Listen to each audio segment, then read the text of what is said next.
There's a lot of things that go into applying for a postgraduate study, be it a master's or a PhD. And today we're just going to be covering some essential tips that will set you on the right path, okay? Whether it be planning or choosing the right course or choosing the right university, this video has got you covered. So if this is something you're interested in, don't go anywhere. We'll be right back. Hi guys, welcome back to my channel. It's your Pinky Doctor here. As always, thank you guys so much for coming back, to all my returning subscribers. And if you're new here, it's a pleasure to have you. Today, I'm just going to be giving you some essential tips to applying for a postgraduate study in the UK or anywhere else. But precisely, I'm going to be using examples that are related to the UK. And that's just because I am in the UK, so it's easier to be familiar with the UK. The first point I'm going to give is to plan ahead. Before you decide to do an MSc, you should ask yourself why. Why do I want to pursue a postgraduate study? This is because knowing your why would help inform your decision, okay? So if you were just relocating, then you might not pay attention to like specific courses. However, if you are looking to do a postgraduate because of career progression, then definitely you would like to consider courses that are in line with your career path. Despite wanting to just relocate, it is advisable to still do a course that is relevant in the job market.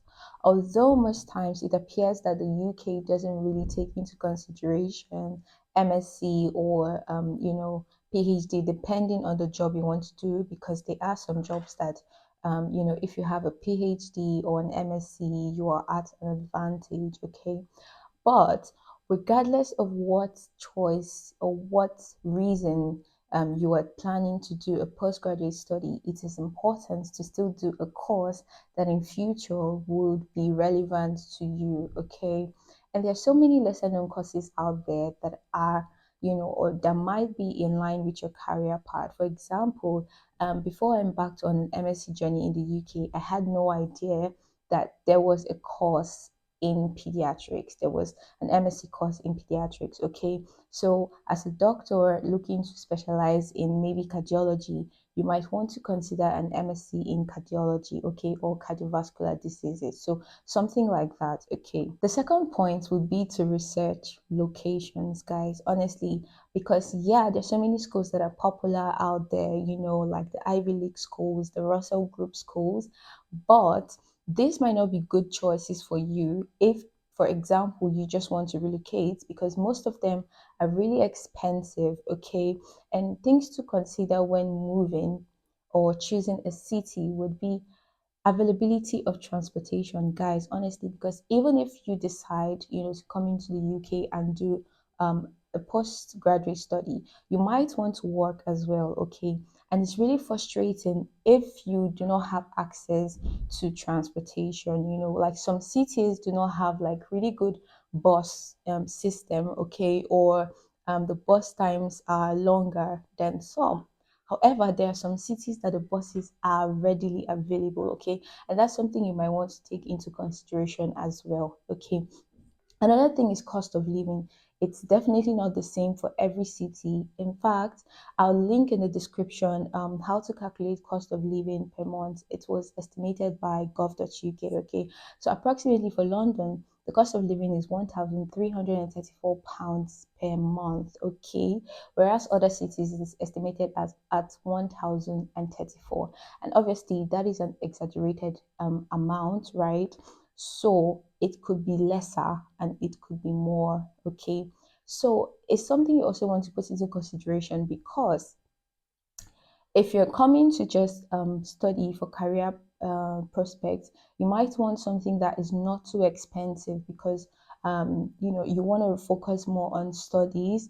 But if you're just coming for relocation, you might want a city that has jobs readily available, because probably you have more time to work, okay? So that's something you might want to consider. And also the fact that after studies you might want to stay back, on a post-study graduate visa or a skilled worker visa, and you have to consider if the city you're choosing to stay back in has jobs readily available. Okay, so guys, these are some things to just keep in mind. A very helpful website would be the Masters portal. Guys, that is the bomb. Okay, you just put in the country you're looking to study. So, for example, the UK.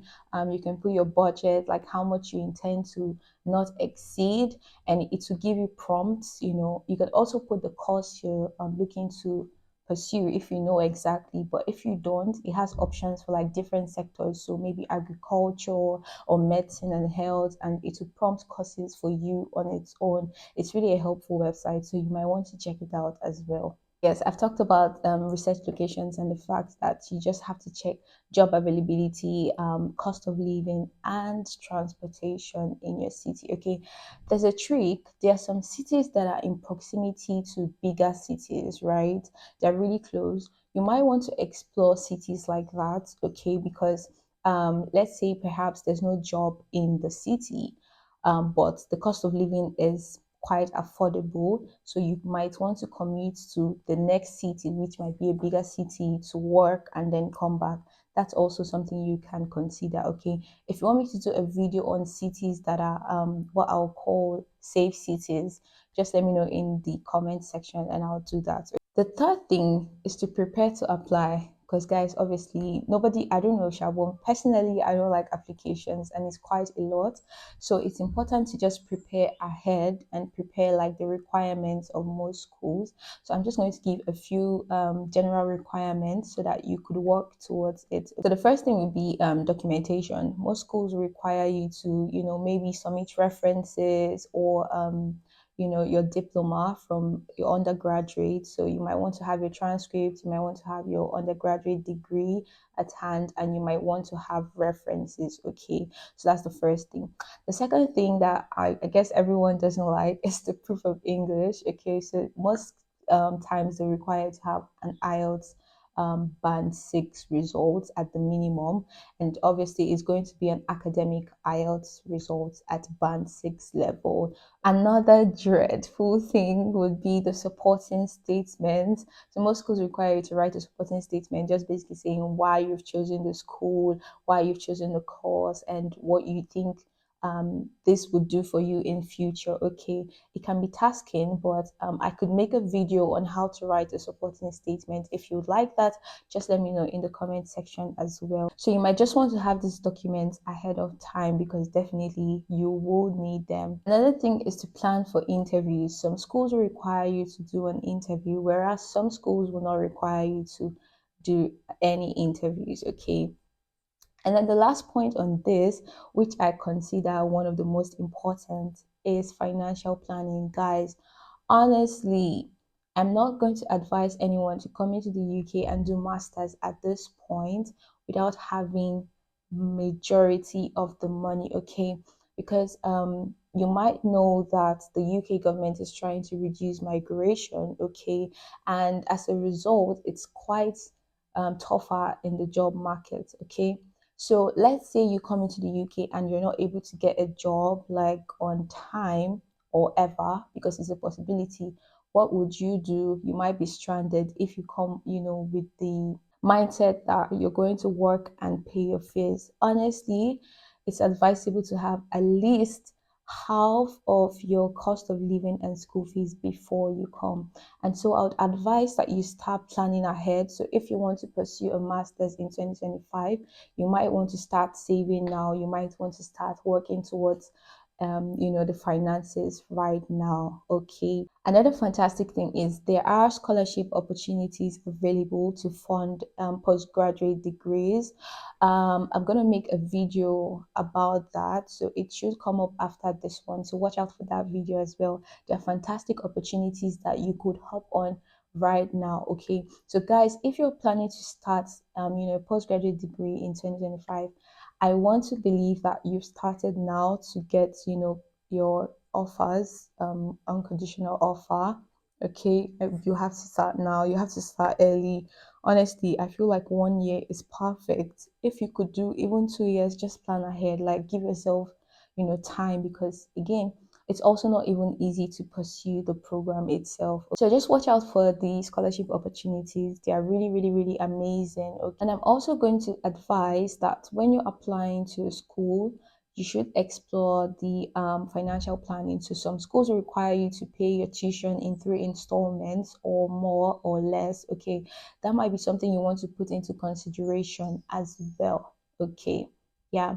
And also on this point, yeah, I think I also talked about it, but I'm just going to reiterate. So, for example, if you're just coming to do a postgraduate degree for the purpose of relocation, then it's advisable to do a course that is less expensive. Okay, as long as you can get the course less expensive and still useful, that would be very helpful, because then you reduce the burden of finances and working to um, pay up your fees. And then the last thing, which I've also talked about, but I'm just going to reiterate, is to start applying early, guys. Start applying early. Applications are really, really daunting. I know, like, they're really, really daunting. I don't like doing them myself, but that's the reason why if you start early, you can like finish early. Or let's just say that there's some things that come up and you didn't plan for it that can cause delay. That way you will not have to defer your admission to the next year. You just have enough time to still resolve stuff and keep pushing. Okay, and I'm just going to give a bonus point on this. It's important to know how your school issues CAS. Okay, so that was one issue I had when I was applying with mine. I didn't know that my school didn't issue CAS till May of the year, of the academic year. Okay, so you might want to know. So for example, what I'm saying is, if the academic session is starting next year, September, some schools might not issue CAS earlier than May of next year. Okay, so that was something I didn't know. So you might want to also put that into consideration, because that would inform your interview time and basically when you apply for your visa. Okay. Alright guys, I hope you found this video helpful. If you did, please like, share and subscribe. Okay, and leave in the comment section any other videos you'd like me to make, whether around applying for a postgraduate or outside. I'll be more than happy to serve you. Okay, thank you guys so much for watching, and I'll see you in my next video. Bye.